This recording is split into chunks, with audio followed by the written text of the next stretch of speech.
ایک زمانے میں عظیم مغل سلطنت کے قلب میں ایک عقلمند اور انصاف پسند شہنشاہ اکبر اعظم رہتا تھا۔ اب اکبر کی سلطنت وسیع تھی، اس کے محلات شاندار، اور اس کے باغات ایسے تھے جو تم نے کبھی نہیں دیکھے تھے۔ لیکن اس ساری خوبصورتی کے باوجود ایک چیز نے اسے پریشان کیا۔ ایک دن اکبر اپنے باغ میں کھڑا ہوا اور اپنے ارد گرد کھلنے والے چشموں اور رنگ برنگے پھولوں کو دیکھ رہا تھا۔ وہ اپنے قابل اعتماد مشیر بیربل کی طرف متوجہ ہوا، جو کئی آزمائشوں اور کامیابیوں میں اس کے ساتھ رہا تھا۔ اکبر: بیربل، میں نے پورے ملک میں باغات دیکھے ہیں، لیکن ایک باغ ہے جس کے بارے میں میں نے سنا ہے کہ وہ ان سب سے بڑھ کر ہے۔ یہ راجہ رام سنگھ کا ہے، جو دور دراز کے بادشاہ تھے۔ وہ کہتے ہیں کہ اس ہے کا باغ تمام دائروں میں سب سے خوبصورت ہے۔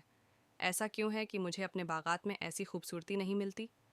بیربل نے، جو کبھی اتنا ہوشیار تھا، اکبر کی طرف دیکھا اور آہستہ سے مسکرایا۔ بیربل: مہاراج، باغات لوگوں کی طرح ہیں، وہ صرف زمین سے نہیں بلکہ دل سے کھلتے ہیں۔ شاید یہ باغ ہی نہیں بلکہ روح ہے جو اسے زندہ کرتی ہے۔ اکبر نے متجسس ہو کر فیصلہ کیا کہ اسے راجہ رام سنگھ کا باغ اپنی آنکھوں سے دیکھنا چاہیے۔ لہٰذا وہ روانہ ہوئے، وسیع میدانوں اور گھنے جنگلوں سے ہوتے ہوئے، یہاں تک کہ وہ راجہ رام سنگھ کی سلطنت تک پہنچ گئے۔ جب وہ پہنچے تو راجہ رام سنگھ نے گرمجوشی سے ان کا استقبال کیا اور انہیں اپنے باغ کی طرف لے گئے۔ وہ واقعی خوبصورت تھا، ہر رنگ کے پھول، آسمان تک پہنچنے والے درخت، سورج کی روشنی میں ہیروں کی طرح چمکتے فوارے۔ اکبر متاثر ہوا، لیکن کچھ کمی محسوس ہوئی۔ اکبر: راجہ رام سنگھ، تمہارا باغ واقعی ایک عجوبہ ہے، بتاؤ اس کی خوبصورتی کا راز کیا ہے؟ راجہ رام سنگھ مسکرایا اور پھولوں کے درمیان ان کے ساتھ چل دیا۔ راجہ رام سنگھ: راز آپ کی عظمت خود پودوں میں نہیں ہے، لیکن ان کی دیکھ بھال اور محبت میں ہے۔ ہر روز میں ہر پھول، ہر درخت سے بات کرتا ہوں، میں ان کی سنتا ہوں اور ان کی پرورش کرتا ہوں۔ باغ کو محبت کا احساس ہونا چاہیے، نہ کہ صرف مٹی۔ اکبر نے ایک لمحے کے لیے سوچا، پھر جانے پہچانے نظروں سے بیربل کی طرف متوجہ ہوا۔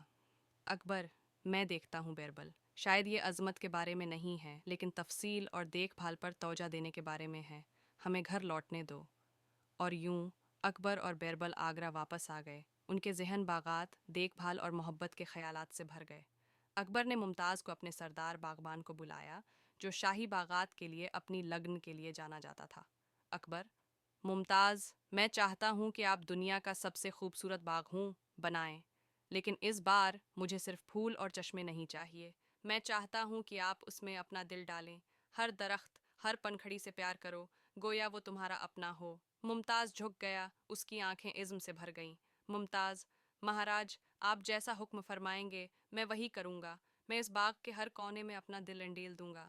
اور اسی طرح ممتاز نے انتھک محنت کی۔ اس نے نئے پھول لگائے، پرانے درختوں کی کٹائی کی، اور اس بات کو یقینی بنایا کہ ہر پتھر، ہر چشمہ، گھاس کے ہر بلیڈ کو اس کی ضرورت کی دیکھ بھال ملے۔ اس نے اتنی محبت اور لگن سے کام کیا کہ آہستہ آہستہ مگر یقیناً باغ بدلنے لگا۔ درخت لمبے ہو گئے، پھول مزید چمکدار کھلے، اور ہوا خود ہی زندگی کی خوشبو سے گاتی نظر آئی۔ بیربل، جو اس تبدیلی کو دیکھ رہا تھا، ایک دن اکبر کی طرف متوجہ ہوا اور کہا: بیربل، مہاراج، باغ اب صرف ایک باغ نہیں رہا، یہ اس محبت اور دیکھ بھال کا عکس بن گیا ہے جو اس میں ڈالا گیا ہے۔ یہ خوبصورتی کے ساتھ زندہ ہے۔ اکبر مسکرایا، اس کا دل بھر آیا۔ وہ جانتا تھا کہ حقیقی خوبصورتی کا راز باغ کی عظمت میں نہیں، بلکہ اس محبت میں ہے جس کے ساتھ اسے پالا گیا تھا۔ آخر کار اکبر نے راجہ رام سنگھ کو نئے تبدیل شدہ باغ کو دیکھنے کے لیے آگرہ مدعو کیا۔ جب راجہ رام سنگھ پہنچے تو وہ حیران رہ گئے۔ اس کے سامنے کا باغ اس نے جو کچھ دیکھا تھا اس سے زیادہ خوبصورت تھا۔ راجہ رام سنگھ: مہاراج، یہ باغ ایک عجوبہ ہے۔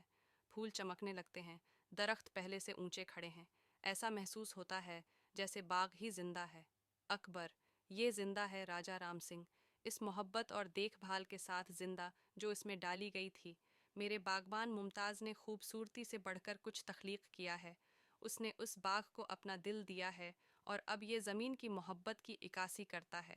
راجہ رام سنگھ نے ممتاز کو جھکتے ہوئے کہا: راجہ رام سنگھ، مہاراج، یہ اب صرف ایک باغ نہیں رہا، یہ آپ کی حکمت اور آپ کی ہر چیز کی دیکھ بھال کی علامت ہے۔ اکبر نے فخر سے ممتاز کی طرف دیکھا۔ اکبر: ممتاز، آپ نے مجھے دکھایا ہے کہ خوبصورتی اس سے نہیں آتی جو ہم شامل کرتے ہیں، بلکہ اس محبت سے آتی ہے جو ہم لگاتے ہیں۔ ایک باغ ایک سلطنت کی طرح دل میں اگتا ہے، اور یہ دل میں ہے جو حقیقی خوبصورتی ہے۔ بیربل نے ہمیشہ عقلمند سر ہلایا۔ بیربل: مہاراج، ایک باغ زندگی کی طرح اس کے بارے میں نہیں ہے کہ ہمارے پاس کیا ہے، بلکہ اس کے بارے میں ہے کہ ہم کیا دیتے ہیں۔ محبت، دیکھ بھال اور توجہ ہی خوبصورتی کے حقیقی بیج ہیں، اور اس دن سے اکبر کا باغ تمام زمینوں میں سب سے خوبصورت کے طور پر جانا جاتا تھا، اس کی عظمت کی وجہ سے نہیں بلکہ اس محبت کی وجہ سے جس نے اسے بڑھایا۔ کہانی کا اخلاق: خوبصورتی اس میں نہیں ہے کہ ہمارے پاس کیا ہے، بلکہ اس میں ہے کہ ہم اپنے پاس موجود چیزوں کی پرواہ کیسے کرتے ہیں۔ جب ہم اپنی محبت اور توجہ کو کسی چیز میں لگاتے ہیں، چاہے وہ باغ ہو، کوئی پروجیکٹ ہو یا کوئی رشتہ، تبھی یہ واقعی کھلتا ہے